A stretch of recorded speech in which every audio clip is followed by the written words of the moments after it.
falar mais sobre esse assunto, sobre a escalada nos casos de dengue no Brasil, nós recebemos a imunologista doutora Lúcia Abel Awad. Tudo bem, doutora Lúcia? Seja muito bem-vinda. Boa tarde. Boa tarde, Juliana. Boa tarde a todos. Olha só, doutora, os especialistas dizem que nós não chegamos nem no pico da doença que está previsto para o fim de março e abril. Isso significa que teremos algo ainda pior nos próximos meses? Sim, correto. A previsão não é nada boa e o número de casos tende a aumentar nos próximos meses. A gente está assistindo aí o pessoal indo procurar vacina no setor privado e as vacinas não estão disponíveis. E no setor público também existe uma baixa adesão.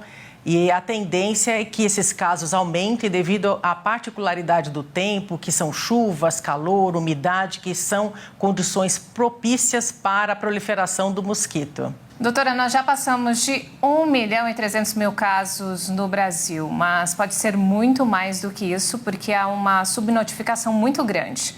Qual o nível de preocupação para esse fato e por que, diante de tantos casos, ainda existe uma baixa procura da vacinação?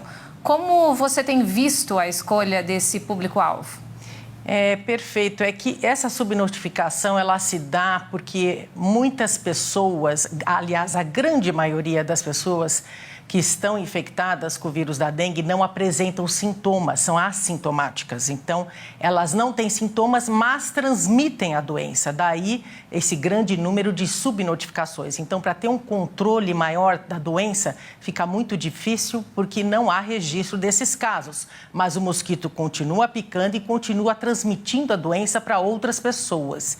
E a baixa adesão vacinal, ela se deve à falta de divulgação por parte do Ministério da Saúde e também a negacionismo, a falta de informação, que muitas pessoas elas ficam com medo de procurar os postos de saúde porque não tem muita informação sobre a vacina, apesar de já na mídia existirem informações até no próprio site da Anvisa quanto à segurança dessa vacina que está sendo distribuída na rede pública e privada, que é a Qdenga, as pessoas ainda têm muitas dúvidas em relação à vacina. Eu acho que tem que haver uma maior divulgação em relação a informações de dose, segurança, efeitos colaterais, que aí sim eu acredito que a situação tende a normalizar. Mas, por outro lado, nós também temos aí a distribuição de poucas vacinas devido à grande demanda que está acometendo aí o nosso país, devido ao número de casos que vem aumentando. E a farmacêutica Takeda, ela está se programando para que ocorra uma distribuição de um maior número de doses em todo o país. E as pessoas, em geral, pensam da seguinte forma: se ela teve dengue uma vez, a segunda vez será hemorrágica. É verdade isso? Nós sabemos que há até 4 subtipos de dengue. Como funciona essa reinfecção? Nós temos uma situação hoje no nosso país que estão circulando os 4 sorotipos de dengue, né? O tipo 1, o sorotipo 1, o sorotipo 2, o sorotipo 3 e o sorotipo 4. Uma situação um pouquinho atípica de anos anteriores.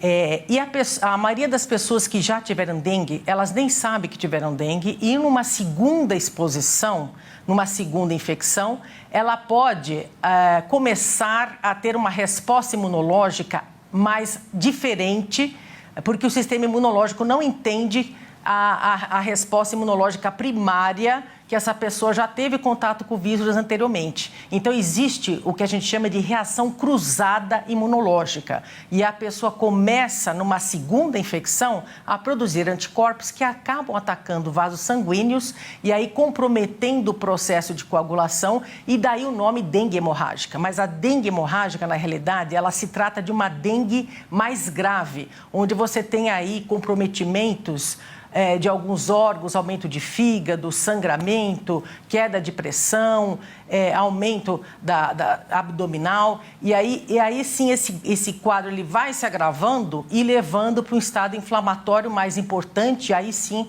a pessoa deve procurar um médico, uma assistência para que seja medicada rapidamente. Doutora, antes de finalizar a entrevista, eu gostaria que você respondesse se você acredita que a dengue vem sendo negligenciada. Talvez haja falta de incentivos para que a comunidade científica consiga encontrar uma saída para esse problema. Eu acho que assim, nós não nos programamos por essa epidemia de dengue que nós estamos atravessando. O Ministério da Saúde não preveu esse cenário que nós estamos atravessando hoje, né? A gente já deveria ter comprado essas doses de vacina bem lá atrás, né? Por isso que a gente está aí com falta de vacinas hoje em todo o país. Mas eu acho que hoje, por falta de vacinas, as pessoas devem se proteger, fazer uso de repelentes, principalmente à base de caridina, com uma concentração ao redor de 20%, que é a que dá uma proteção prolongada de 12 horas, né? E é interessante também que as pessoas procurem o site da Anvisa para até ter conhecimento do uso de repelente em crianças, né? Que lá descreve alguns repelentes que crianças podem usar, né, em que concentração, mas, por outro lado, a gente sabe que o maior foco do mosquito estão nas residências, né, mais de 70% dos focos estão nas residências e isso também já leva as pessoas a tomarem cuidados nas suas residências, né, com poças de água, vasinhos com água, né, procurar usar tela de mosquiteiro, usar repelente nas áreas expostas, que eu acho que é importante. E todo mundo tem que se manter atento em relação à doença com ou sem vacina. E nós conversamos com a doutora Lúcia Bel, imunologista. Doutora, muito obrigada pela sua participação e ótimo fim de semana. Obrigada.